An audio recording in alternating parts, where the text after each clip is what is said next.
Hi, it's Jason Cole from Cole Studios. Today we're going to edit Marta. Here's the photo we're actually going to edit.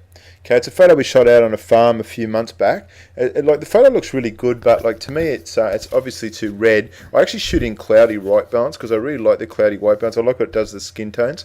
Even when the photo is color corrected, I still think the skin tones look better. That's a personal preference. Some people might disagree with me, but this is how I do it. Okay, so what we're going to do, we're going to get started on editing. So this is our original photo. Okay, what we're going to do, we're going to drop this down into Lightroom. If you have a look at our YouTube channel, JCP DVD, we've actually got a behind the scenes video of this entire shoot. So thanks to our good mate Edward Hall, who photographed it for us, videoed it. Okay, now there's our photo. Okay, it looks really good, but yeah, it needs a little bit of work. So we're going to go to the develop module. We're going to go to temperature. We're going to pull the temperature down a little bit. See, that's taking the color cast out, probably to about there. Now she just looks nice and brown. Up the exposure a little bit. Yeah, probably just to about there. Looks quite nice. Beautiful. Now what we're going to play around with the greens a little bit. So go over here to the color area and just click the green. Click the hue up to about 30. Okay, up to say about there. So 29 is fine. And the saturation to 29 as well. See what it's done there? It's made the grass really nice lush green. Now go up to the blue channel. Up the saturation here.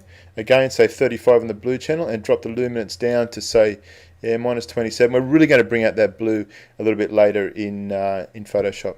Okay, that photo looks really good like it is. So right click, export, export. Okay, specific folder, desktop is fine. We're not going to resize this file. We want it basically the size that it come out of the CR2 from, because we shoot everything in RAW, as I've mentioned before. Okay, that's the photo edited. Now already, like right now, even before we do Photoshop, this is our original file. Okay, that's our Lightroom file. It's already looking heaps better. So original file, Lightroom file. But let's make it really punch. Okay, so we're going to drop this down into Photoshop. Okay, yep, looking good. Okay, first thing we're going to do is we're going to go image, auto contrast, just to make sure the brightness is right. So it popped just a little bit just then. Okay, next thing we're going to do, we're going to work on the model's skin a little bit. She needs a little bit of, I mean, she's got great skin, but she just needs a little bit of smoothing. So we're going to go Filter, Nik Software, Color Effects Pro 3. Okay, wait for Color Effects to come up. Okay, now the Dynamic Skin Softener.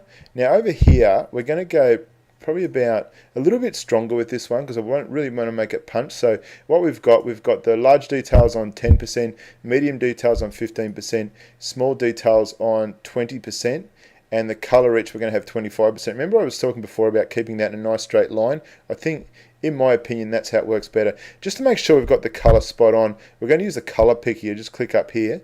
That's the color picker, and we're just going to click her skin, just to make absolutely sure that we've got that tone. Because the thing with this color picker up here, that'll work on any color, not just skin. Like say you click the color picker and you click over here in the blue, you can smooth the blue with that too. It doesn't have to work just on skin tones. Okay, so click OK. Okay, that's going to update. Now what we do when this updates, we just have a look at it, make sure we're happy with it. Okay, and remember this is getting the photo ready for magazine use. Okay, yeah, so that's just nice. See, it's really smoothed her skin out too.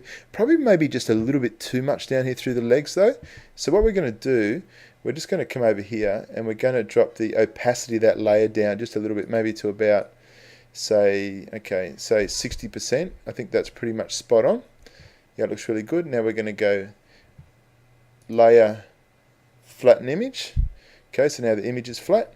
Yep, it's looking really nice. Okay, next thing we're going to do, we're going to play around with the sky. So we're going to go Nik Software, Vivisa 2.